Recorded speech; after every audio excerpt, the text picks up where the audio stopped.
क्या नाम है आपका? कीर्ति मिश्रा। कहाँ से आई हैं आप? मैं यही अयोध्या की हूँ। अयोध्या की रहने वाली हैं। तो आप तो दर्शन अक्सर करती रहती होंगी यहाँ भगवान नाम के। तो 2019 से पहले या फिर अभी से पहले और आज की अयोध्या में कितना जो है बदलाव है? बहुत अंतर है। अंतर ना होता तो आप लोग यहाँ ना दिखते। आप लोग अपने दिल्ली में जहाँ भी रहते हैं वहीं शूट करते हैं। तो कुछ तो है जो रामयुग आया हुआ है। त्रेता का जो रामयुग था वो अब हमें दिख रहा है अयोध्या में, कलयुग में भी।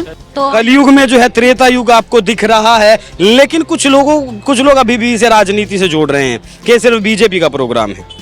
क्या कहें? अब किसी से भी जोड़ रहे हैं, राम तो सबके हैं, चाहे बीजेपी हो, चाहे सपा हो, चाहे कांग्रेस हो। राम जी तो हर किसी के लिए वही है। राम किसी बीजेपी के आरएसएस के नहीं है। नहीं, राम जी देखिए, एक यहाँ पे ऐसा नहीं है कि राम जी किसी को बुलाए हैं कि अपॉइंटमेंट है मेरा, राम जी से मिलने आप आए, आपने मिला राम जी से? आपको सिर्फ राम जी की छवि दिख रही होगी। हर चीजों में, कड़कड़ में सिर्फ राम का जो है एहसास हो रहा होगा कि यहाँ राम जी हैं। ऐसा तो है नहीं कि आपने डायरेक्ट फोन मिलाया, राम जी मैं आपसे मिलने आ रहा हूँ, आपका इंटरव्यू लेने आ रहा हूँ, ऐसा था? नहीं, ऐसा तो नहीं था, लेकिन मतलब जिसकी श्रद्धा है वो राम की श्रद्धा, आस्था। जब सांसारिक कुरीतियाँ जो है, जब सांसारिक कुरीतियों आपके समझ के अंतर्गत आती हैं, तब जो है अंकुरित होता है आस्था का रामचरितमानस। क्या बात है, 2 लाइनें राम के लिए सुनाएंगी? बिल्कुल जी। त्रेता में राम, द्वापर में कृष्ण, कलयुग भी राम युग लाया है। हुई सफल तपस्या भक्तों की, घर घर भगवा लहराया है। धरती अंबर भी गूंज रहा श्री राम नाम का जयकारा। श्री राम राम जय राम राम, श्री राम राम जय राम, श्री राम राम जय राम राम, श्री राम राम जय राम, श्री राम राम जय राम राम, श्री राम राम जय राम। अच्छा, आपने खुद लिखा है और खुद भी आप लिखती भी हैं, खुद आप गाती भी हैं। ऑडिशन भी करती हूँ, लिखती भी हूँ। कितने दिन से लिखती और गाती हैं?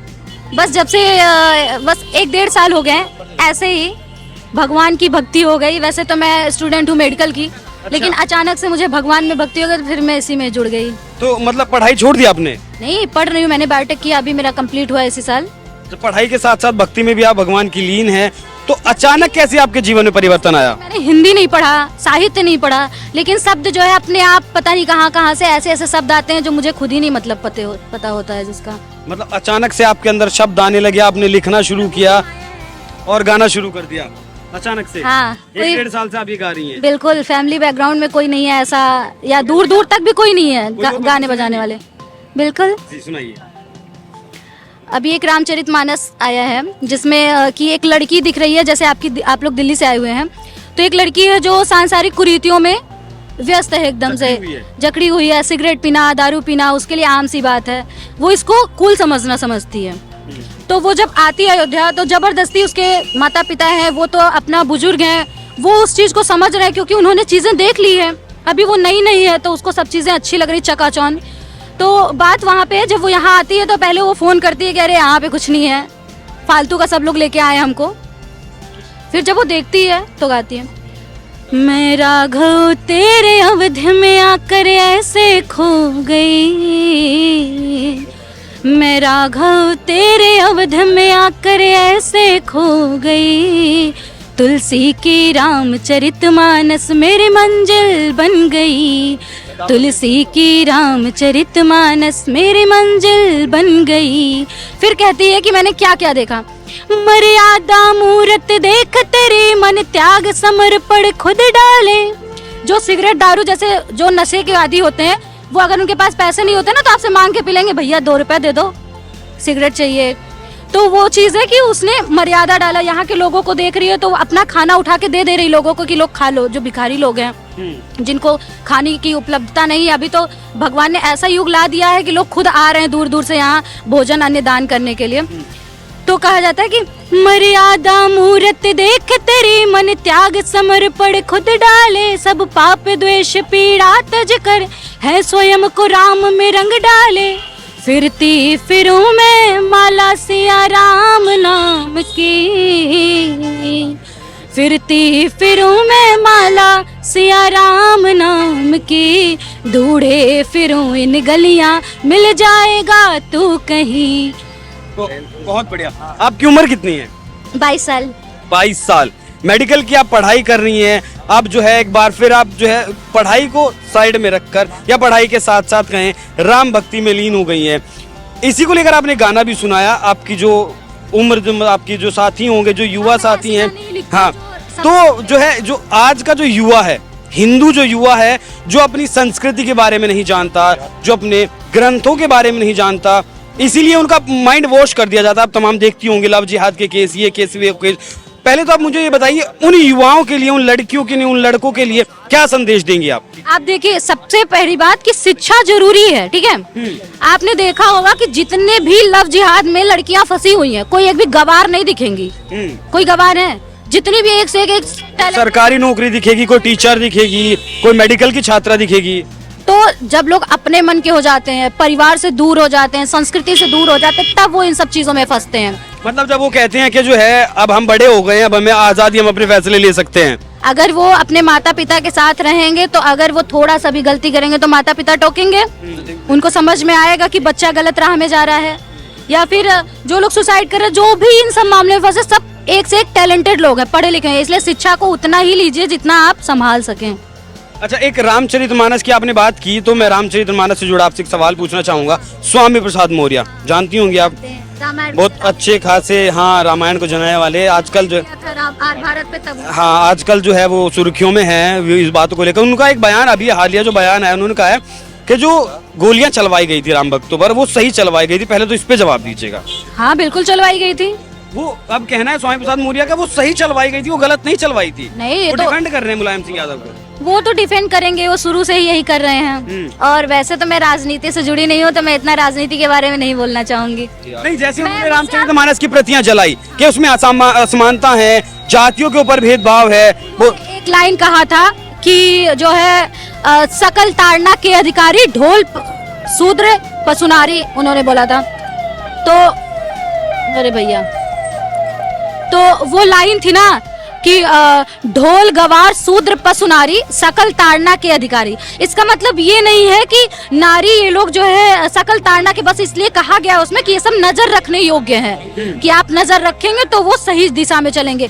पाबंदी, पर्दा, ये जरूरी नहीं है कि आपको दबाया जा रहा है या स्त्रियां पाबंदी में रहेंगी तो कुछ नहीं कर सकती। वहाँ की घर में भी रहने वाली लड़कियां एक से एक आप देखेंगे खाना खजाना खोल खोल के चैनल अच्छे अच्छे कमा रही हैं। घर में तो है, ऐसा तो है नहीं रोड पे खाना बनाना, रोड पे आके खाना बनाएंगे तो तभी आपका जो है आपको लोग जानेंगे। तो जो चीजें आपकी कला है, अगर वो अच्छी है, सही दिशा में जाने योग्य है, तो वो जाएगी ही जाएगी। अच्छा, जिस देश में कहा जाता है नारी तू नारायणी, एकमात्र हिंदुस्तान ऐसा देश है, हाँ, नारी तू नारायणी। और कोई भी आप किसी भी देश का इतिहास उठा के देख लीजिए, अगर देवी की कहीं पूजा होती है तो वो हिंदुस्तान में होती है। उसके बावजूद भी रामचरितमानस पर इस तरीके के सवाल उठाना कितना जायज है? सीधी सी बात है, आप देखिए कि राम जी से पहले सीता आ रही हैं, सीताराम का भजन होता है। कृष्ण जी से पहले राधा जी आ रही हैं। बहुत से लोग हैं जो नारी को अभी भी पीछे ही समझते हैं, कहेंगे कितना भी आगे निकल जाए पुरुषों से पीछे ही रहेंगे। कुछ लोग सनातन को कोरोना, मलेरिया, डेंगू, कुछ लोग रामचरितमानस जलाने की बात करते हैं, कुछ लोग दिखावा समझते हैं। तो उन लोगों के लिए क्या कहेंगी? देखिए, श्रद्धा भक्ति ये दिखाने योग्य है नहीं, वो मन में है। अब हम जताएं सबको नहीं नहीं है श्रद्धा भक्ति वास्तविक, तो वो खुद की महसूस करने वाली है। अगर आपके अंदर थोड़ा भी धर्म भाव या प्रभु के प्रति भक्ति होगी तो वो तो महसूस होगी। अब आपको नहीं हो रही तो मतलब कि आप इस दुनिया के हैं ही नहीं, आप कल मतलब आप एक तरह से एलियन हैं। अच्छा, जो है कांग्रेस पार्टी का कहना है कि धर्म जो है, आस्था जो है वो व्यक्तिगत मुद्दा है। आप इस बात से कितना इत्तेफाक है? ये व्यक्तिगत मुद्दा ही है। जैसे हर चीज प्राइवेसी लोग बोलते हैं, तो ये भी एक प्राइवेट मैटर है। भक्ति भाव कोई दिखाने योग्य चीजें नहीं है। ये देखिए, महसूस करने वाली चीज है। अब हम चीख के किसी चीज को व्यक्त करना जरूरी नहीं, शब्दों का ही उसको सहारा लिया जाए। वो आंखों से भगवान के नाम से लोग व्यक्त कर रहे हैं, वो अलग बात है। यहाँ पे आस्था है जो सबको खींच के लाई है। ऐसा नहीं है राम जी चिल्ला के बुलाएं कि आइए हमारी अयोध्या राममय हो गई है, अब ले जाइए यहाँ। अच्छा, एक आखिरी सवाल। अखिलेश यादव जी कह रहे हैं कि जो हमें निमंत्रण देने के लिए आए थे, उन लोगों को हम जानते नहीं तो हम नहीं आएंगे। सीधी सी बात है, अगर उनको निमंत्रण ना भी पहुंचा होता तो भी आना चाहिए था, क्योंकि राम जी जैसे पिताजी ने गोलियां चलवाई थी, क्या उस वजह से तो नहीं आए? कहीं लोग जो है बदतमीजी ना करते? नहीं, देखिए, जो खुश नहीं होंगे वो नहीं आएंगे, वो 1000 तरीके से बहाने बनाएंगे कि हमें निमंत्रण नहीं मिला। जिसको जाने का मन होगा तो वो निमंत्रण का बहाना नहीं खोजेगा। अगर आप यहाँ आए हैं तो आपको अगर बस नहीं मिले तो आप टैक्सी करके आएंगे, क्योंकि आपको आना है। चलिए, बहुत वक्त हो रहा है, ज्यादा से ज्यादा 2 लाइन राम भगवान राम के लिए, 2 लाइनें। बिल्कुल। सज रहे दशरथ लाल, हाँ अवध धाम सरकार, सज रहे दशरथ लाल, हाँ अवध धाम सरकार, चलो रघुवर जी के द्वार, चलो रघुवर जी के द्वार, अवध विराजेंगे मर्यादा मूरत राम, अवध विराजेंगे मर्यादा मूरत राम। बहुत बहुत धन्यवाद आपका। ये थी हमारे साथ कीर्ति मिश्रा, जो अयोध्या की रहने वाली हैं, भगवान राम के भजन गाती हैं, और ये सबसे बड़ी बात है मेडिकल की स्टूडेंट हैं। इन्होंने अभी आपने क्या किया है? मैंने बायोटेक किया। बायोटेक की इन्होंने पढ़ाई की है अभी। उसके बाद ये जो है भगवान राम की भक्ति में लीन है। कुछ युवाओं के लिए, हिंदू युवाओं के लिए इन्होंने संदेश दिया है किस तरीके से उन्हें अपने भगवान में आस्था रखनी चाहिए।